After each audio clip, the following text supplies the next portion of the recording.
Everyone, my name is Emily and I am a staff member of MHAAO, and welcome to the workshop. There are a few announcements that I have before we get started. We do have a recording disclosure, so please note that we are recording this workshop. If you would rather be incognito, please turn off your camera and change your name or remove your name. We are not recording content from the breakout sessions. We also have conference comfort agreements, and we ask our participants to please honor the conference comfort agreements found on page 6 of your conference program. And we do have peer support for peer support specialists available at any time anybody needs additional support. You can visit peerpocalypse.com for a list of the on-call peer support specialists.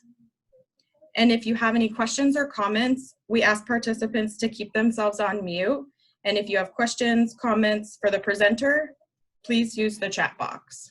And now I'm going to turn it over to Queva and Kathryn. Thank you so much, Emily.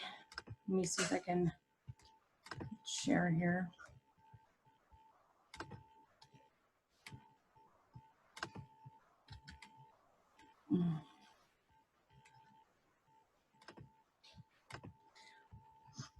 Okay, so welcome. We are excited to tell you a little bit about what we do, but we're going to do something a little bit different than I think some of the other workshops, and we're going to start this off with a breakout session. Emily's going to put you in some breakout sessions, and then I will send you a few questions. But before we do that, if you could please read through this little scenario, and then I guess probably about a minute and a half, Emily, then put them in breakout rooms.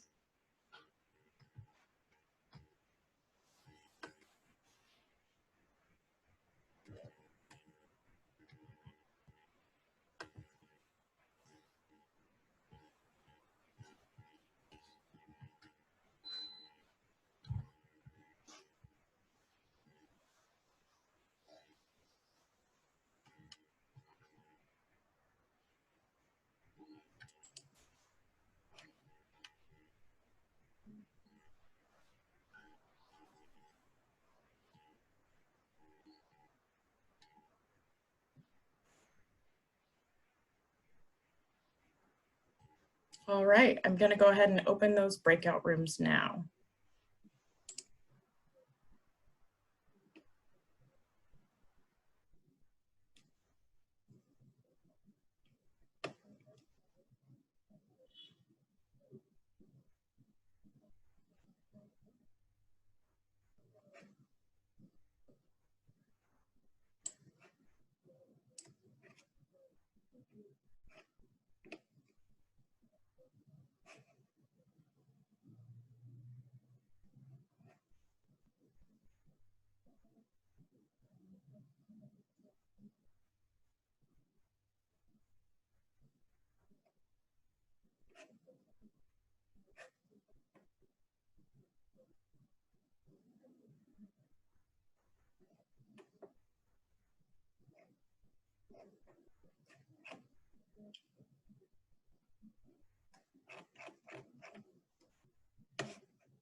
I can't figure out how to post to all the breakout rooms.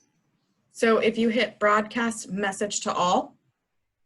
Is that in the breakout rooms? Yeah, so if you hit the breakout rooms button. It just put, it's like you put me in a breakout room, so it just wants me to join a breakout room. So at the bottom, it doesn't say broadcast a message to all. No. You can put it in the chat box. And I can copy and paste. Okay. There we go. I will do that right now.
Kathryn, how long exactly were you wanting the breakout rooms for?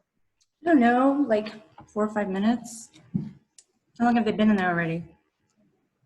Almost 4 minutes.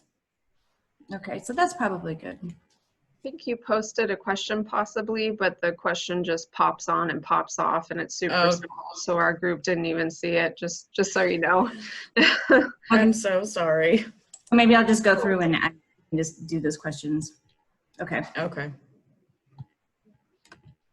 Okay, so I'm going to go ahead and close all the rooms then.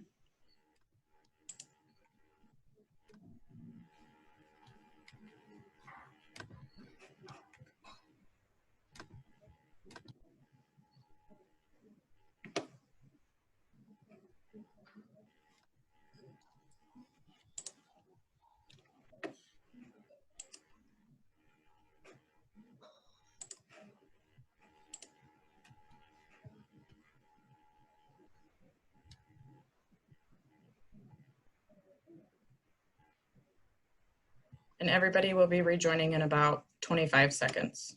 Okay. Am I unmuted? You are.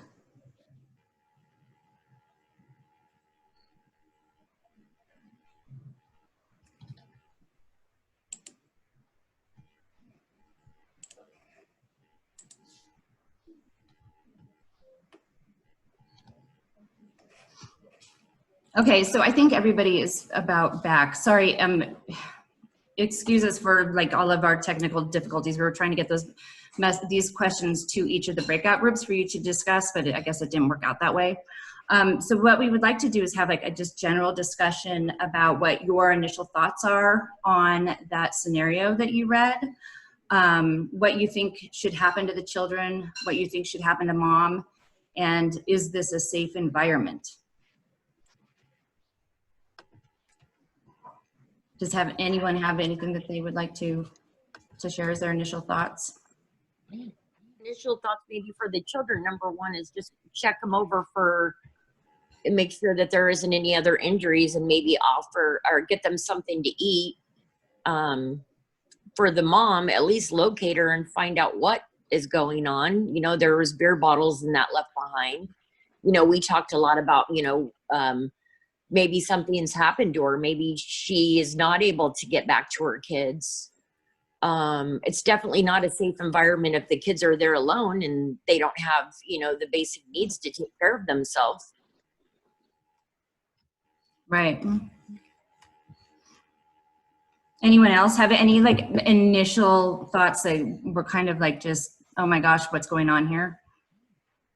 Yeah, I'd like to say what I would do. I mean, definitely get the children medical treatment. And I'm Shelley Marshall. I'm from Albuquerque, New Mexico. They would be removed from that situation immediately, and I would have them taken to the hospital and something to eat on the way. Mom, yeah, locate her, see if she is indeed in need of some sort of medical treatment as well. Definitely not a safe environment for anyone. Right. Yeah. Thank you so much. So we are here today to present on Parent to Peer. We're going to talk about parents transitioning from trial to victory, taking back their power, using learned transferable skills and their experience to help others in similar situations. My name is Kathryn Brock. I am a cis female. My pronouns are she and her. I am a licensed master social worker here with the New Mexico Family Advocacy Program, working on my clinical license. And I'm going to go ahead and pass it on to my discussion panel. And please excuse us, like this is usually a panel that's done live, right? So this is the first time we've done this virtually, so it may be a little different, but help us through it. Be patient with us. So Queva, if you could introduce yourself. Hello, my name is Queva Hubbard. I'm the Parent Mentor Coordinator for the New Mexico Family Advocacy Program. Kathy? My name is Kathryn Pavelski. I'm a parent mentor with the New Mexico Family Advocacy Program. Gabriella? Hi, my name is Gabriela Gallegos, and I'm a parent mentor with the New Mexico Family Advocacy Program as well. So the New Mexico Family Advocacy Program is an interdisciplinary team comprised of a lawyer, a social worker, and a parent mentor. We work with parents in child abuse and neglect cases, and we work on changing behaviors to eliminate the causes and conditions that brought children into care. Our program started about 5 years ago. It was a pilot program in one of the smaller counties here in New Mexico, and we found a lot of success with it. The way that it started was our founder went to New York and studied the CFR program out there, which focuses on the cornerstone advocacy. And what we really focus on when we're working with CYFD and with our clients are conferences, visits,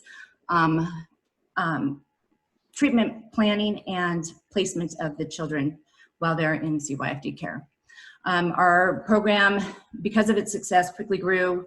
We went to another little county out here, and then now we are now in the biggest county, so we are covering 3 counties in New Mexico. We've recently received a grant through the Children's Bureau, which covers us for the next 4 years. It was a 5-year grant. And so we are getting more clients and working more closely with CYFD and addressing causes and conditions with parents. Like I said before, we are an interdisciplinary team. So we work with attorneys. It's kind of like a square is how we like to explain it. It's an attorney, a social worker, all licensed master's level social workers, a peer mentor, and then our client. And within that, we share all information freely. The role of the attorney in this program, I think everybody knows what an attorney does, right? They advocate in the courtroom. But for our attorneys, it's a little different. Our attorneys are not just waiting until they meet the client on the day of court in the courtroom, right, and having a 5-minute conversation prior to court, which is usually what happens. Our attorneys are a team member. We are always working as a team to conference and talk about what's going on with the case, what the case needs, and our attorneys are actively doing motions practice. They are filing motions to keep the case moving forward, not just waiting for things to happen. And then the role of the social worker is we are the behavioral and mental health specialists on the team. And then we have the peer mentors who are the life specialists, and Queva will talk about that more. We just wanted to kind of touch base on the different roles of the team. We're doing the assessments. We're providing the intermittent psychotherapy in between visits with their therapists, because we know that oftentimes coping skills are talked about in the therapeutic setting but aren't put into practice. We are meeting with our clients at least once a week, usually more depending on the needs of the client. We do a lot of crisis intervention, and so during that time we're actually, because we're in communication with the therapist, we are providing and helping our clients put those coping skills and the things that they're working on in the therapeutic setting into practice in life. So now I'm going to pass it on to Queva so she can talk about the role of the parent mentor. So the role of the parent mentor, just to give you a little recap of how parent mentors are picked. And when I say parent mentor is also a peer mentor, peer advocate, whichever you choose. We just chose parent because we are working directly with parents. And it's not only with women, we work with men as well. We'll work with the grandmother, whoever has guardianship of it's full guardianship of the child at the time of the case is filed. So a little recap is all of our parent mentors have been through the child welfare system. Some have been reunified, some have not. We all have lived experience with addiction, homelessness, incarceration, treatment centers, whatever you could think of that anyone can go through when we're dealing with life and life challenges. We have all been through it. We work together as a team. All of us are currently certified peer support workers. Well, waiting on a test to come back, but from the other one. But we are certified peer support workers for the state of New Mexico. So we have that certification and that training to better support our parents and support ourselves through this. So one of the bullets is opening doors. We as parent advocates, We make sure our parents are supported in all aspects of their life, not only just attending CYFD appointments, but also making sure that they understand what the resources are out there for them, housing, vocational, whatever that is that they need. We are there to stand in front of that door with them, not only stand in front of it, but also walk through it with them. We role model on a constant basis, because a lot of our parents, as we know, once the department comes in and remove the children, anger, shame, all that happens. And so those of us have been through it, we understand it. And it's okay, and we let them know it's okay to be upset. It's okay to lash out, but let's control when we're doing it. And let's make sure that we get it out in a manner to where you're being heard and it's not coming off as aggressive. We communicate on the regular with our parents, regular. Some of us be on the phone with hours, but that's where the support comes from, because our parents feel like they don't have anyone to talk to who understands. You know, if I call someone who's never been homeless, how can they say, how does it feel to sleep on the street? You know, how does it feel to be incarcerated and you can't have conversations with your children if you've never been through it? You don't tell me it's okay, because it's not okay. I'm not okay. We support our parents in the daily living skill. I will go over that a little bit more into the PowerPoint, and we provide support. We provide support on all aspects. We role play. We attend all court hearings, all CYFD meetings. We attend NA. For a job interview, we'll go over how to tell your story to your employer when trying to, you know, explain why haven't you worked, or where have you been. We'll role play that. We do all connecting to community services. If there's a housing list that's open, we're on top of it. We will go sit at a park with our hotspot and make sure that our parents get onto that waiting list. We do effective problem solving. It's a lot of impulsive situations that are happening with our parents, and so we make sure to show them how to get through that. And one of our main things that we do is the ABC order: action, belief, and consequences. Because sometimes our parents feel like, well, I have the right to do this, or I have the right to feel like this, which they do, but we just teach them other ways on how to get that out to where those consequences are not so severe and they're not being targeted as far as being titled as aggressive or inappropriate, or whatever title they choose to give them. Again, all housing resources we make sure to connect them to. And just to go back to the community one, I forgot to say this: if we're working with a parent who has a significant other, we only have the power to work with the parent that we signed the order with, the parent who has the case. And so if that parent has a significant other, we cannot work with that significant other. But what we do is we go out and we find community services for that parent, because we feel like it's not fair for us to give 100 to one side and the other side is not feeling supported as well. And so we make sure to connect them with other services, make sure they have counseling or whatever the case is that they need to be supported as well. We have uncomfortable conversations. That is probably the main thing as a parent advocate that we have. Later in my story, I'll tell you why uncomfortable conversations is important, but just to give you a little recap right now, those uncomfortable conversations kind of lead the path for the parents, because sometimes parents don't want to say, hey, right now I just can't do it with my kids. They don't want to say that. And so sometimes it's okay, you know, I'll ask that question: do you feel like you can get the kids right now? Do you feel like, you know, you need help? So when I say it's the most honoring thing to sit down with the parent on the curb and just have that conversation and allow them to say, I'm not okay. That's what we do, and that's why we do it. We are bridge builders. We will make a way, build a path. We will walk across that bridge with all our parents, no matter what the situation is, no matter what the outcome is. We are not here to make sure that our parents feel like we're doing things for them. That's not our role. Our role is to make sure that they know that they can do it themselves. So as Kathryn has said, earlier in the PowerPoint that we work up under interdisciplinary program.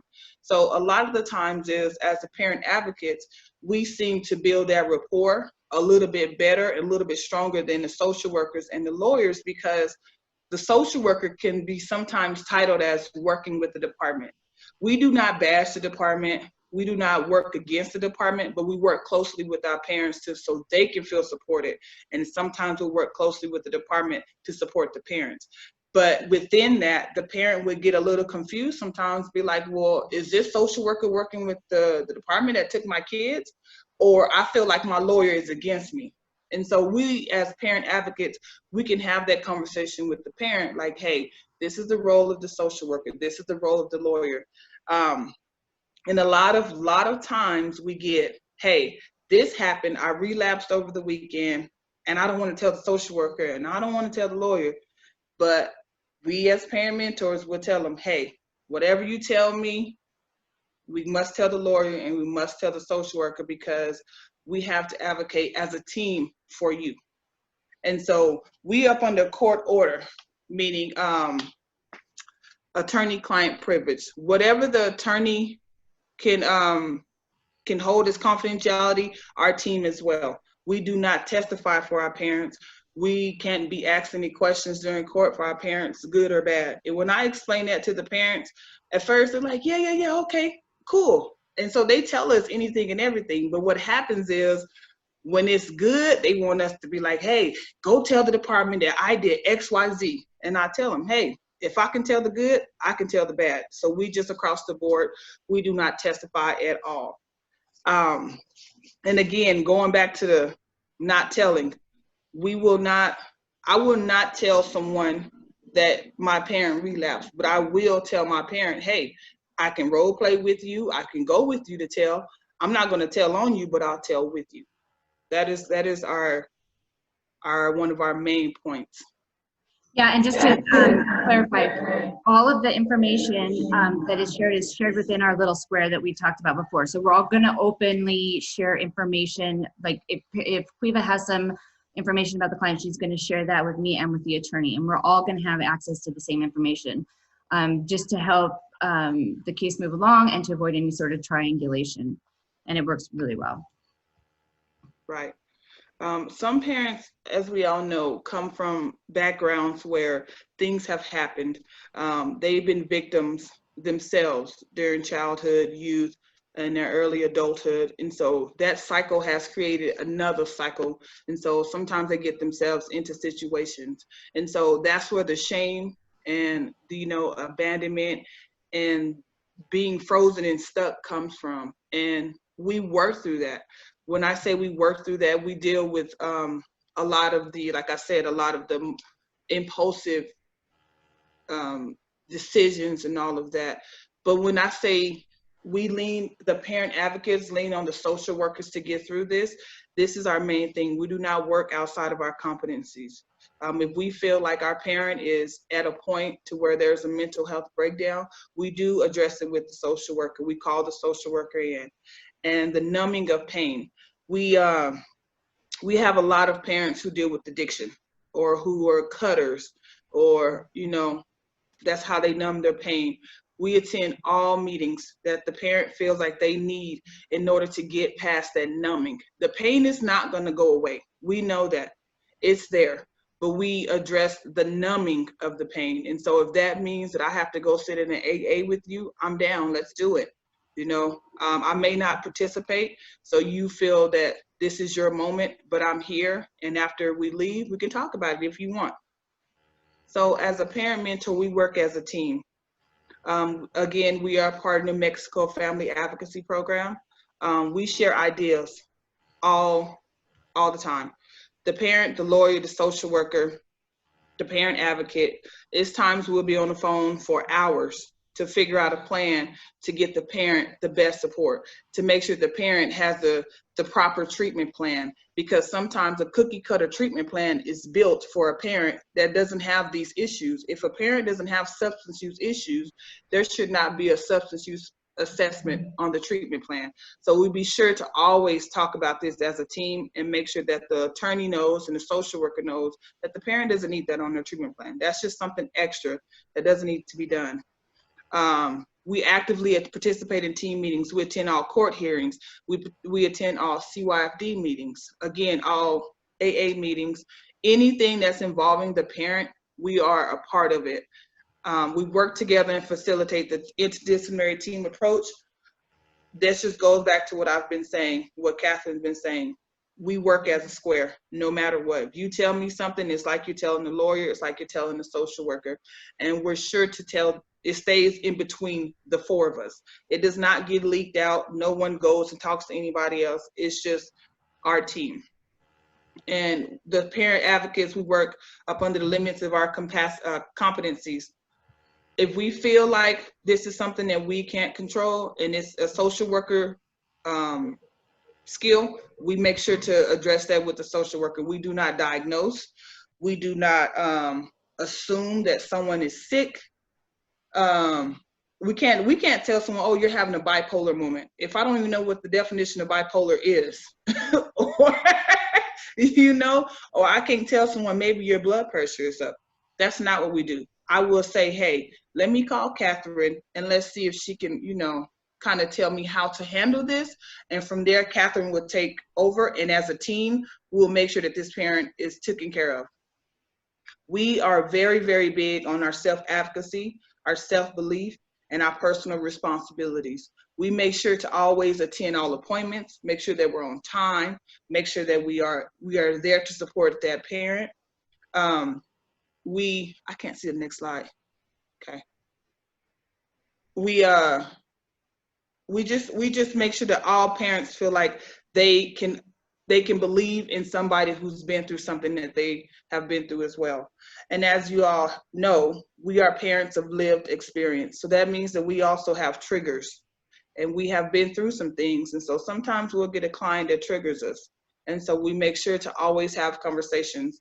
And we have a team meeting with our whole team as far as the social workers and the parent mentors, but the parent mentors have a team meeting as well to talk about our triggers, to talk about, hey, this parent makes me feel like this. And if that's the case, we always, you know, encourage the parent mentor, hey, you can take some time off, go get you together, or we can reevaluate it and we can assign another parent mentor to the case. We do not leave the parent just hanging out there because that person couldn't handle it or is dealing with some issues themselves.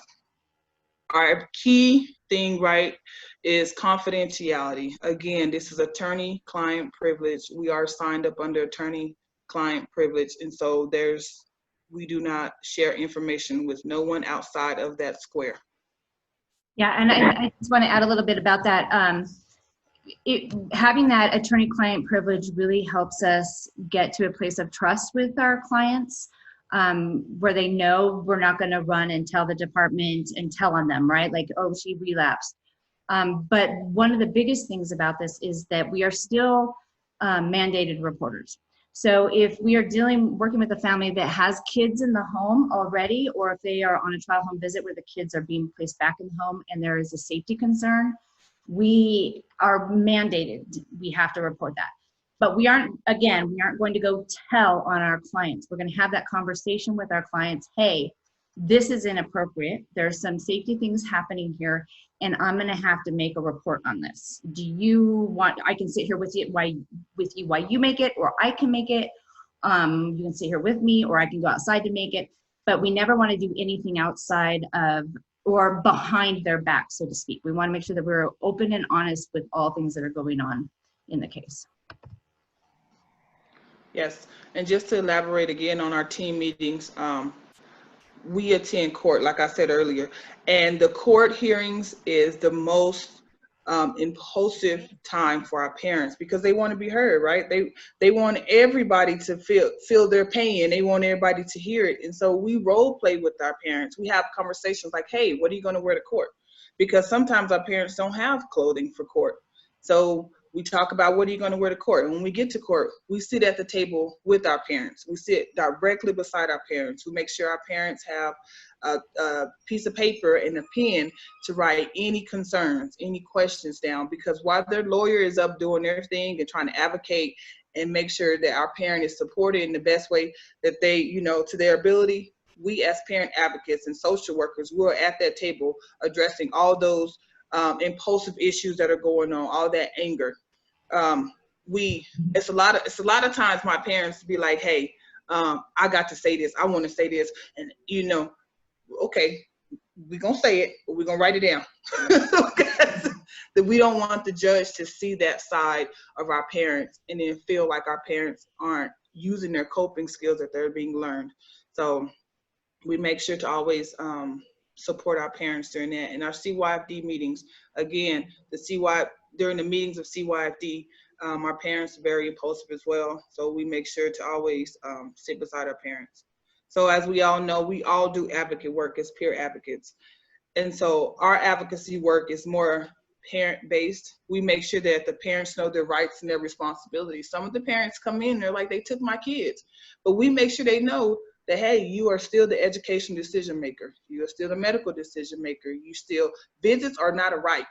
Visits is not a privilege. You don't earn visits. That's something that you still get regardless if you attend a counseling meeting or not.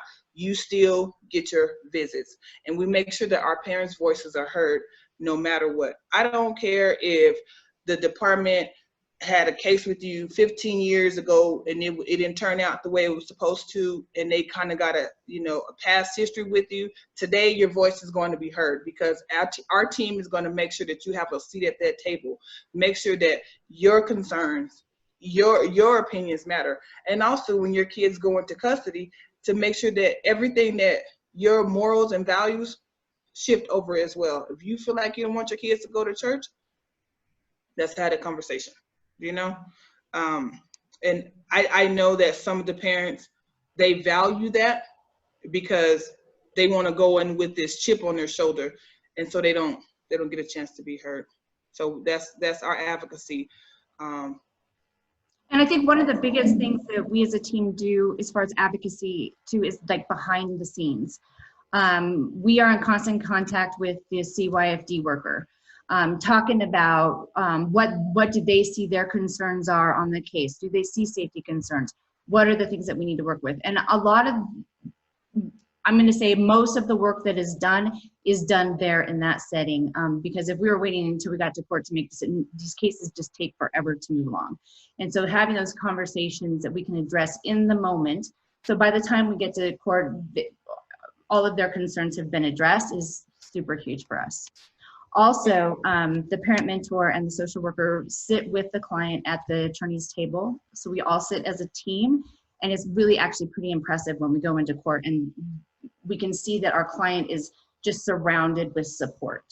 Because as Queva mentioned, that's a super triggering moment, right? They want their voices to be heard. They want everyone to know this is what's going on, and to be able to support them and help them in how to get their message across is super huge. So one of the questions I was just seeing, it says, what is a CYFD worker? I'm gonna go ahead and answer that. So I'm sorry, I know some states call it CPSW. It's a child protective service worker who removed the children from the family. Does that explain it better? So they work with the department as far as building treatment plans. Okay. Yeah, building treatment plans, making sure visits go smoothly. Yes. Okay, so we're going to pass this on now to Gabriella. She's going to tell us a little bit about her history and her story from being a parent and then becoming a peer. Gabriella? Hello, again, my name is Gabriella. So my interaction with the department happened in 2013. I was incarcerated due to battling with addiction, and during that time, my son's dad was murdered in front of my then 6-year-old son. I was notified in jail by CYFD that had happened, the next day, I'm not sure who came, somebody from CYFD came, and they came and served me paperwork stating that I had neglected my son and abandoned him because I was in custody and he was by himself because his dad was dead. And so at that time, my whole world just crushed, and like I didn't know what was going on, what was happening. Like I was just trying to figure out getting out of jail, and then this incident happened.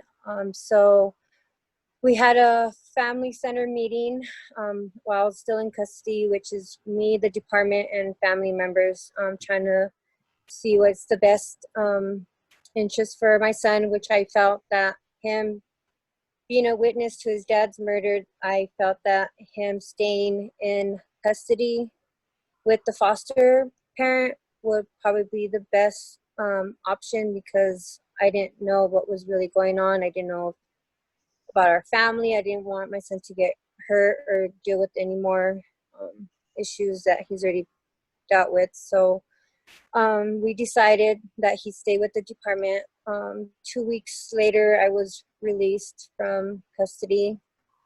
I went to my first hearing with the department. I had no support. I had no program. I had no idea what I was doing. I didn't even know what happened. Like I just didn't know, like this was my reality. So we decided to do my treatment plan, which they allowed me to give my input, which I accepted to go to a 6-month treatment center. And I could choose to take my son if he passed the assessment for the program. Unfortunately, since it was a lot of trauma for him, the best option was for me to go to treatment and deal with myself, and he stayed with the foster mom until things went further. She would bring him to see me at my treatment center. She would let him make calls. And before that, before I went to my treatment center, I would have like visits with him twice a week for like an hour, which is pretty hard, not ever being away from my kid, even though I was using an active addiction at the time. I still always took care of my son's needs at the time. And so being away from him was really, really hard. Not understanding the department was really hard. Being on probation was really, really hard. I had so much things to figure out to do. But I did have good support from the department. The foster mom would be able to give my son calls, even though the department didn't say it was okay, but she knew that son talking with mom at night before bed calmed him down. And so she was really supporting in him and supporting me and trying to get our lives back on track, especially with what had happened. And so that helped out a lot. And once I went to treatment, she would go visit me with my son. The department would go visit me. I basically worked a treatment plan through my being in treatment because it was 6 months. So I completed my treatment. I graduated, and before I graduated, I had decided 6 months in to send my son with family, thinking that it was probably better at that time, 6 months later, that he should be with family. They can support him and he could be with his dad's family at the time, which I didn't get calls as much as I did with the foster mom. I didn't get to see him at all, maybe on family days, and that was like maybe once a month, and that's even if they showed up. They didn't show up to my graduation, and the department did. My permanency worker showed up, my attorney showed up, the foster parent for my mom showed up, foster parent for my son showed up for my graduation, and my son's dad's family didn't show up with my son. And so the department seen that I was able to put my son's needs ahead of mine, even though like I wasn't able to have him or see him as much. I knew I needed to work on myself, and he needed to get the help. And if the department was able to give him that resources and that support, then I was all for it. I didn't agree with the abandonment and neglect. If I would have known this tragedy was going to happen, I probably would have made better decisions, and unfortunately I didn't. And so I did own up to it. My choices, bad choices, did lead me back to jail. But at the same time, I think that that could have probably saved my life, because I could have probably been killed as well. So I try to see it both sides. But I did acknowledge that, my active addiction did affect a lot in my son's life and the trauma that he has endured. So when I got out of the treatment program, the department seen that the family was not there, and so immediately they put in an order for family to send son back home. Family wasn't happy because he was supposed to stay longer, but they didn't uphold their part, and I had been doing everything I was supposed to be doing. I had the support with the department. I got my son back, I think, 3 days from when they put the order in. I was reunified with him. Even though I had support with the department, the foster mom, the treatment center, like I didn't know what I was doing. I was just so lost and trying to figure out what the heck was going on. And so even though I had their support, it was still like a scary thing, like not having somebody or someone walk me through it that has gone through it. And just to have that support, it was really, really difficult for me. But I managed to get reunified with my son. I worked with PB&J for about another 6 months, and was done with that. And so now I'm here to help, support, relate with parents who are struggling or who's had, issues, or, with the department that I have been there and made it through. So that's why I do what I do today. So I got relate. So we being transparent and not judgmental. So for me, it's just being open-minded. Like I learned to hear parents' side of their story first before I even read the affidavit, because some things are misheard, mistyped, and so I give the parent at least the opportunity to share with me, if they want to share with me, what had happened, and then I'll go read the affidavit. But I just be open-minded and just meet the parents where they're at. The next one is keeping your word. So if I say I'm going to do something, be there at a certain time. If I'm going to get resources, if I'm going to check in with their PPW, getting them whatever support they need, a ride, helping them fill out applications, that's what I'm going to do if I say I'm going to do that. Being empathetic instead of sympathetic. I understand. I can relate to what they're feeling. Our situations may not be the same, but that unknown, that being scared and not knowing what's going on, how are we going to get through it, so I can relate with them by being empathetic. Active listening is important. It helps them resolve conflicts and disputes, and just sitting there and sitting up and hearing them, not playing on our phones or trying to make another appointment or check in or taking notes. I sit there and actually just listen to what they have to say. Encouraging support. whatever they feel they want to do, I'm there 100%. They're not ready to get their kids back and they want to work on getting clean, going to a treatment center. I'm for that. If they want to get their kids and do this, I'm for that. I'm just there to support with whatever they need in that support or whatever they ask. And then about sharing my story. So I give the parents the opportunity if they want to hear it. I don't just say, well, this happened to me and this is how I did it. I just, if they ask like, well, how did you feel and how did you get through it? Well, what do you think? And then I'll say, you know, what worked for me and see if they would like to try it or if they have any ideas, then we go from there. So to kind of elaborate off of what Gabriella just said, as far as sharing our story, that is one of the main things that we train on and that we go over constantly, because sometimes parent comes into contact with us and they don't want to hear it. Who cares about what you went through? Right now, I want my kids.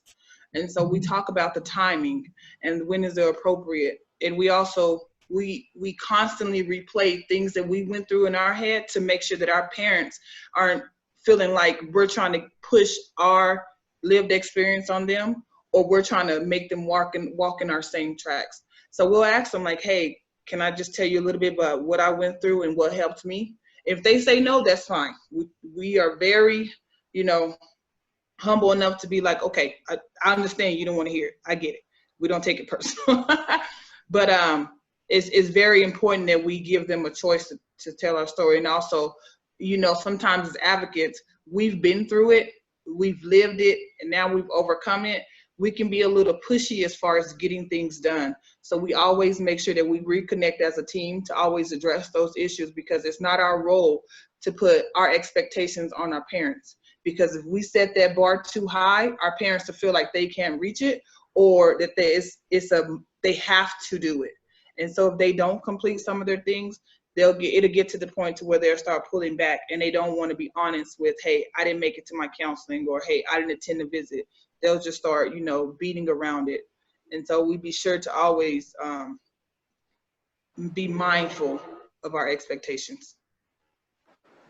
And so I would like to introduce Kathy. She's going to tell her story as well.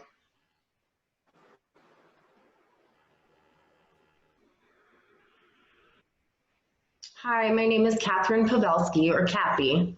My son was born in 2007, and then about a year and a half later, I had my daughter.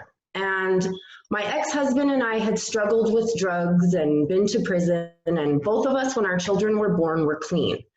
And then a few months after my daughter was born, my ex-husband had been using, and I had been trying to pretend he wasn't, or I don't know. But anyway, then I started using again, because at least I thought we were doing something together. So we started using again. We split up and things went crazy a little bit. I got my own apartment. I ended up, we were fighting back and forth, and then I moved back into my old house. Well, when I moved into my old house, I didn't have electricity there. I didn't have water. I didn't have my shit together, really. And I was there for a few months, and someone called the Children, Youth, and Families Department, and police came over to my home. I was not in a good situation. I was not caring for my children the way that I should have. So my children were taken from me. In that same weekend, I got put on probation and drug court for a charge that I had received prior to my children being removed. That helped me honestly work my treatment program, because I was having to do counseling and UAs and all these other things for my treatment plan. I didn't have a good home. The first few weeks of after my children were removed, the first probably 6 weeks, I continued to use. Eventually, drug court put me in jail. I was in jail for about 3 months, then I went to rehab. So when I came home from rehab, there had already been 6 months passed from when my children were taken to me coming home. So I started working my treatment plan. I found a job. Drug court helped me find a program that would help me with housing. And so I was working on my housing. I was going to treatment. I was going to AA meetings. I was doing parenting classes with my kids. I was doing everything I needed to do. And then in December of that same year, my sister committed suicide. She was my only sibling. She had a case with CYFD also, and she gave up. She didn't know what to do. I continued to go to therapy and work my program, and I eventually found an apartment that would take me, and I was having a hard time finding an apartment because of my criminal history. So I found one that would work with me. I got into housing. My children got to come home on a trial home visit. We were still doing everything we needed to do. And about 5 months into my trial home visit, my ex-husband was murdered by the man that I was dating. I was so afraid to go to the police because one of the men involved in my ex-husband's death was a retired state policeman. So I was really afraid to go to the police. I was afraid to let CYFD know because I thought they're gonna take my kids away again. They're just gonna keep them from me.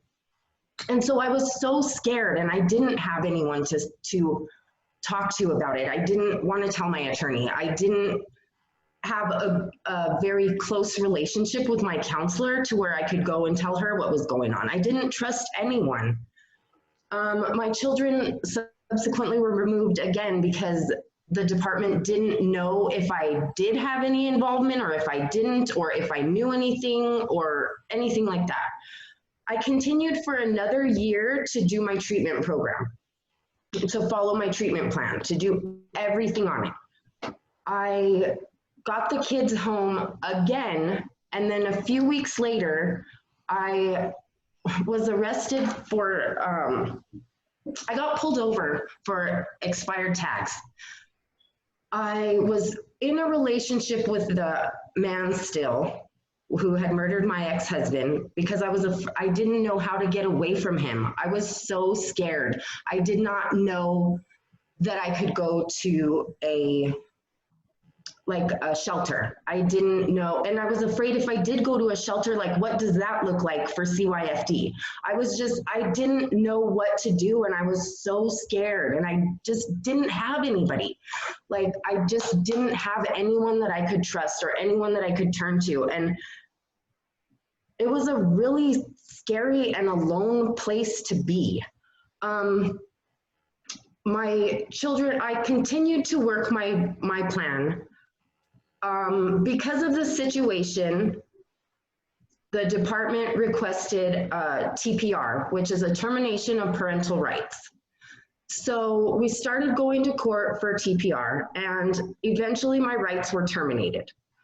I then appealed my case, and I was given an attorney who did not know anything about children's court. He was a criminal appellate attorney, and children's court and criminal court are very, very different. I did not know how to advocate for myself in that situation, and when I would ask the department, they didn't know, and I didn't have anybody else to turn to. I didn't know that I could fire my attorney. I just thought that's who I was stuck with. And I actually did try to call someone else about him, and they were not helpful, so I just thought that that's what I got. My appeal was heard and denied, and then in New Mexico you can appeal a third time to Supreme Court, and I appealed to Supreme Court, and they did not want to hear my case. So I was not reunified with my children, but I have continued to stay clean and do what I need to do so that when I do get to see my children, because I will see them eventually, I want to be someone that they can be proud of. I wish that I would have had this program to help me. I wish that I would have had a social worker that I knew from the beginning was on my side, or someone who had been in my position. Because I had a therapist who, when I was going to discuss my addiction, she told me that she had no idea about addiction, that her addiction was to chocolate. And so she had a kind of an idea, which any of you who have struggled with any kind of drug know that that comparison is ridiculous. I was like, you're not gonna go to jail for your chocolate bar. Like, it was not helpful. So to have someone who had been in that situation would have been amazing for me. Someone that I could have been completely honest with would have been fantastic. That's part of why I do what I do, because it's so important that these parents know that they have support. Because when someone takes your children, you feel like everyone is against you. You don't feel like anything you do is going to be seen in a good light, because everything can be turned around into something bad, right? Like, any of my participation in any of my services, they were like, she's just doing it because she has to. But if I would have had other support, a social worker and a parent mentor who could have seen, no, she's doing this on the daily, not just for the hour that she's here, that would have been so impactful. It could have been so helpful. So the situation with my sister too, if she would have had one, that would have been helpful for her. Knowing that someone sees the good things that you're doing and acknowledges them is huge, even when it's just the small things. Even if you're late every time to a meeting and you show up exactly on time, it's good for someone to be like, girl, you made it today, good job. Like, just to notice the small things. We give positive feedback to the parents. We let them know that we do see when they're doing something small, and we let the social workers know, and we let the attorneys know what's going on also, because like they said before, this is a group effort, it's a team, and we all work together. You know, when I looked, I had to look up affirm, because I was like, I knew what an affirmation was, but I looked up affirm, and it means to offer someone emotional support or encouragement. And that's what we do every day with these parents, is just offer them encouragement and let them know that we see what they're doing. Thank you, guys. Queva, you are next to tell your story, please. Again, y'all heard my name 1,000 times. I'm Queva. So my story is a little bit different than the ladies before. I was an addict as well. I dealt with substance use for over 17 years. But within that 17 years, you know, I had 2 children, and I was just, you know, stringing them along for the ride. So during that process, I had multiple CYFD referrals, youth and family services referrals, and I disregarded them. I didn't care. You know, you have to show proof. And in my head, because of the substance use, I justified what I was doing. And I would make excuses like, well, if y'all want these kids, come get them. Because I was trying to make myself feel better for what I was doing. And in so many ways, I felt like I would do better if I didn't have my kids anyways. So my children ended up going into custody because my house was raided due to me selling drugs and because of my drug use. I have been incarcerated over 17 times. I've been to prison twice. And so I didn't have the motivation to be a mother at that time. It's like my addiction and my drug selling and being in those streets and chasing men, that was my main focus. I took care of my kids financially. I made sure that they had what they needed. But as far as spending one-on-one time with them, I didn't. I can't tell you a story when my kids first walked because I wasn't there. So when that happened, it was like, oh, well. And so when the department came in and was like, hey, we need to set up visits, you need to come in and have this meeting, I would attend it, but I attended it with an attitude because I felt like they owed me something. This is a system working against me. You know, oh, y'all set me up. This is y'all just trying to get my kids and sell them. I had all these scenarios in my head and all these remarks to everything that they had to say. I had a comeback that was snappish and it was aggressive. And so I remember going to go see my kids, and I felt like the lady that was monitoring the visit was looking at me crazy, and she would say things to me that was pertaining to my case and to my treatment plan, but I had no idea what she meant. So instead of just saying, I don't understand, I would cuss her out, or I would get attitude and I would storm out, you know, with my kids watching all of this. And I would never go back in and be like, hey, can we reschedule? Nothing. I just left it alone and just moved on. And so it got to a point to where I didn't want my kids. I knew I was so far gone in my addiction, so far gone in them streets to where I didn't even fight for my kids. I just said it is what it is, and I moved on. And I continued to live in that life with addiction to where it led me to prison for a long stay. But during that prison stay is when I just had a come to Jesus moment. And I decided to get my life right. I enrolled in a treatment program inside the facility, a treatment program that was 9 months. It took me 2 years to graduate because I was that stubborn. I had that much baggage. I had that much weight on me that I had to get off. It was so many little steps that I couldn't achieve because I was so stuck in my own ways and stuck in how I had lived my life for so many years to where I would still make excuses to why I would do the things I did, or why I can't do grandiose, or I can't think about thinking errors. I was raised like that. I would justify every step. And it took me 2 years. And I remember the counselor said, girl, we're gonna have to put you out because you've been here too long. But I'm so thankful that I stuck it out and I waited and I went through that program for those 2 years, because once I was released, I knew that I wasn't ready to be back into those streets.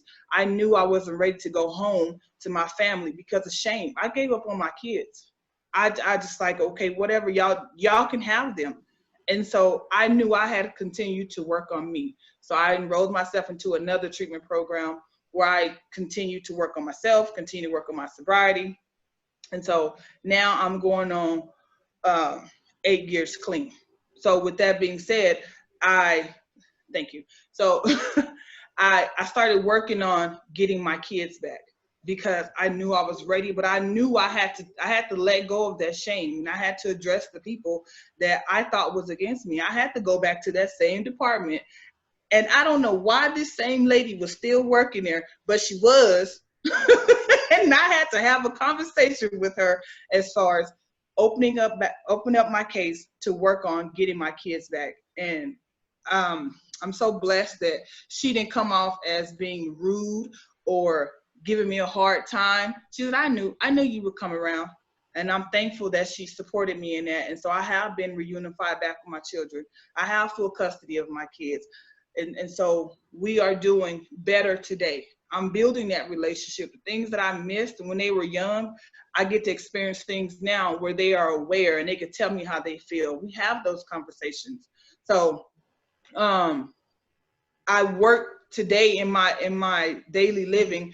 I do this because there's another me out there. There's someone else out there that's saying, I don't understand, but instead of saying I don't understand, I'm gonna fight you. I'm gonna walk away, or I'm gonna hurt myself. So I continue to do this. And I don't do this because it pays me. I do this because this is what keeps me clean. This is my sobriety. This is my recovery. When I help someone else and I sit on that curb with someone else, it makes me feel like I just walked out of AA. I just walked out of NA. And it encourages me and reminds me, hey, this is where you came from and this is where you're going.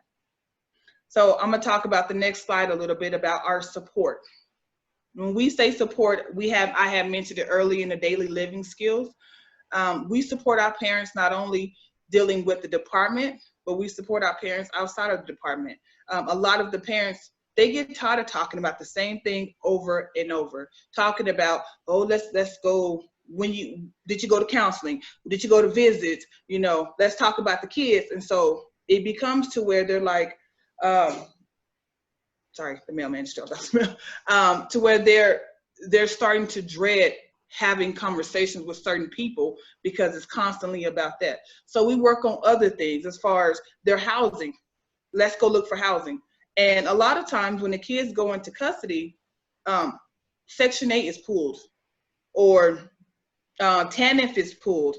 A lot of financial stability is disrupted because of this. And so we start looking for jobs. And if they ever want to go to school, we get them enrolled in school or some type of work program to where they can get some assistance. We talk about their medical. I've had parents who have had headaches for days, and because they don't want to drop the ball on their treatment plan, they won't say anything. So we have conversations. When's the last time you seen your doctor? When's the last time you're limping? What's going on with your foot? So we have those conversations as far as medical. We help them set up medical appointments, set up medical rides. A lot of parents deal with our sobriety, and if they don't have sobriety issues, we talk about social support. Are you attending church? Are you attending some type of meditation? Do you do yoga? What is it that we need for you to be in order for you to feel supported, in order to complete things in your life? Not only just a treatment plan, but to be able to get up and brush your teeth in the morning.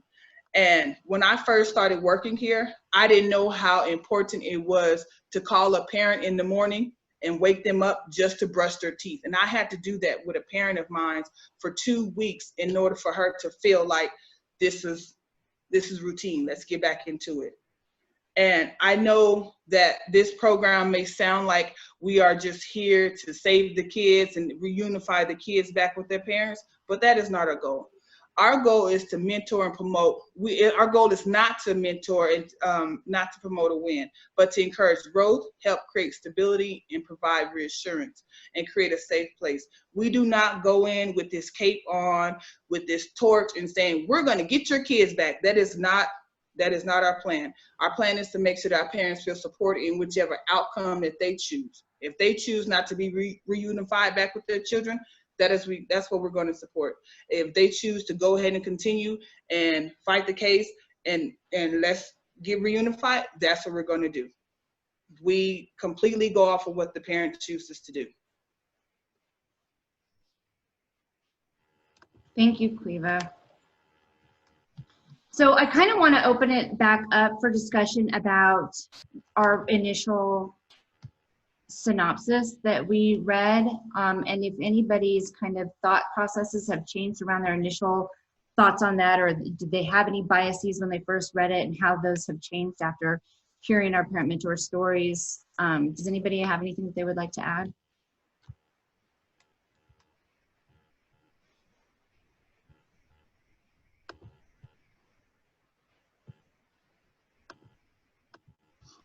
Okay, it doesn't sound like anybody does. I think we'd like to open it up for questions right now. I think one of the things that I want to point out first, though, is that both Kathy and Gabriella mentioned barriers in having their kids placed with families. And right now it's part of the federal mandate that we place children with families to kind of keep that family connection, which in the larger picture is really what we want, right? That all sounds really great. However, we can see that sometimes that just does not work well. Sometimes our families are the ones that created us, that created the broken people that we are. And so the placement with family is not where they need to be. And so that's a great place for advocacy for us in our program, to talk to the department about why it's not an appropriate placement and how it may be better to just put the children with strangers, unfortunately. But it is a great place for advocacy on us. Does anybody have any questions?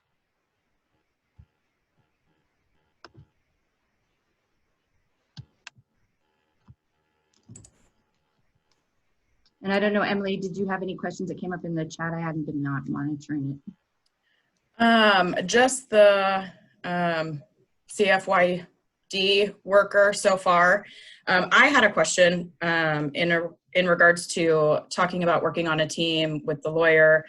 Can the parent mentors still be subpoenaed? No, so that's one of the benefits of being under the attorney-client privilege.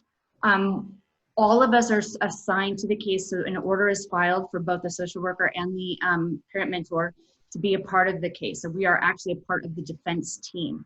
So we cannot be called to testify in any way, shape, or form. And we actually like make it a point, because sometimes the judge will ask us direct questions in court and we won't even answer those. We'll talk to the attorney and let the attorney answer for us, because once we open up anything to say anything in court, then that opens us up to like cross-examination, right? So no, we cannot be called to testify at all. Gotcha. So I do have, are there suggestions on icebreakers when first meeting your parents? Any resistance from parents?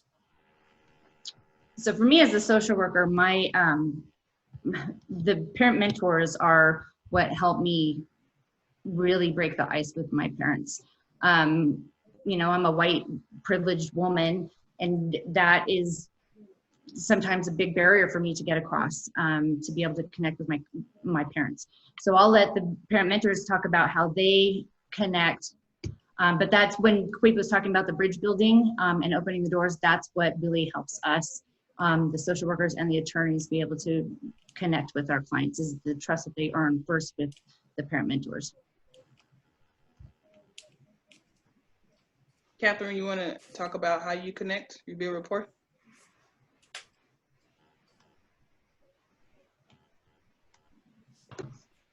So we always meet first with the parents, with the social worker, just so that they all know that we're on the same team. So I'm just not some random person calling them saying, hey, I'm part of your treatment team. So we meet with them initially with the social worker and just kind of introduce ourselves and whatever.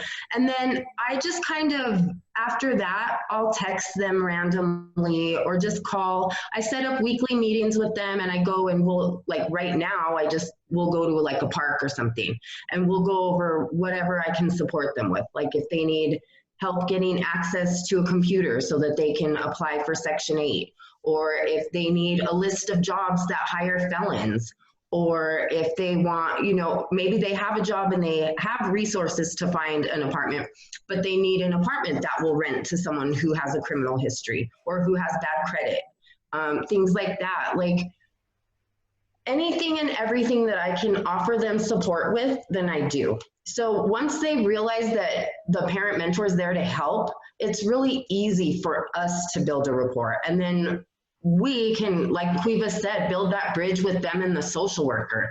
Like, because once they see that we're all there to help, because sometimes they hear social worker and they think you work for CYFD too. So as the parent mentor, we have to explain to them, like, no, a social worker can work in all kinds of different areas, not necessarily just CYFD. They can be in hospital settings, they can be in court settings, they can be lots of different places. So once we really clarify that also, because sometimes they just hear social worker and they think you're with the department also. So once we clarify that for them too, it helps build that rapport with the social worker, because then they realize that that social worker also is there to help them. I would say a icebreaker that I use a lot is my humor. I seem to always find the good in a situation. I'm not gonna laugh at your problem, but I'll laugh at your shoes untied or whatever the case is. I'm gonna find something to make sure I can make my parents smile at the moment, because they're so used to carrying this weight and feeling sad. But once they see that you're looking at them and not the problem, or you're not judging them, you're seeing them for who they are, that shows them, she sees me, she understands me. And so from there, we'll have a conversation about random things. I try not to talk about the case at first, because it becomes, she's only here for my case. So I can't call her when I'm confused. I can't call her when I'm stuck on side the road because I tried to make it to my appointment and I'm stranded. You know, I try to have a conversation about the weather or whatever show they like to watch, you know, and then from there, it starts to build like we can just have a normal conversation.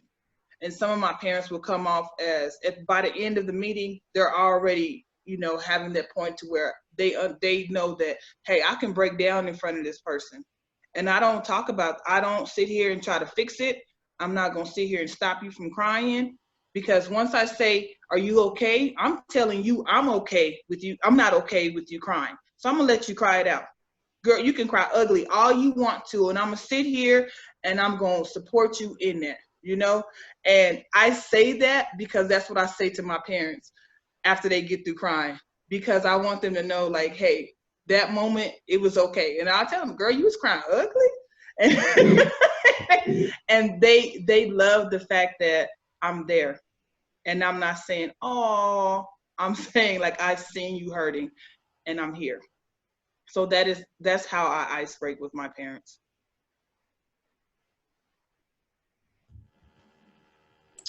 So I see that Tiffany asked about domestic violence and referring out to domestic violence advocates. Yeah, we do that. And having that confidential support to work through the things that they're afraid to say. Like Kathy talked about a little bit in her story about how she was just scared to say what was going on. That's something that we really work with our clients on a lot. Especially when the kids are back in the home. For some reason, there's this well, not for some reason, there's this fear, for all reasons, that the department is gonna come and take their kids back again. So when they're struggling to pay the bills or struggling to buy groceries or struggling to get to appointments, they don't wanna say that because then it looks like a weakness and they're scared that they're gonna come get their kids. And so working with them on, well, no, once you tell us that you are struggling, then we can offer you these supports and get you into a place where you are better supported, right? And it's no longer a fear that you can't pay for the groceries, right? We'll come up with a plan and we'll do the budgeting, which Queva is super good at. So that is a big part of it, but we definitely do refer out to domestic violence agencies for our clients to kind of learn power and control relationships and the patterns there. And if we have a parent that we kind of assume or suspect that they are going through a domestic violence issue, we have that conversation with them one-on-one. Like I've said previously, some of our parents come in with significant others. And so if we see that that is the case, we will come up with something to get that parent alone so we can have that conversation. And that conversation, we do not hand out any pamphlets. We do not, you know, give them things because we don't want them to go back with things and their, you know, abuser sees it, and so they'll stop meeting with us or it would increase the abuse. But we do have the conversation and we do let the parent know these are the resources. You can always call me. We have a code. You can call me and say, hey, let's go for a walk. I know right then and there you are in distress, or like, hey, can you bring me some sodas? Whatever, just something real simple to where the parent knows I got this person to call me. And when that, we explain to the parent that when you call me with this situation, just know that I can't go there by myself, that I will have to alert the social worker and possibly the authorities in order to get you out that situation. So the abuser does not know that you did, you know, call some backup.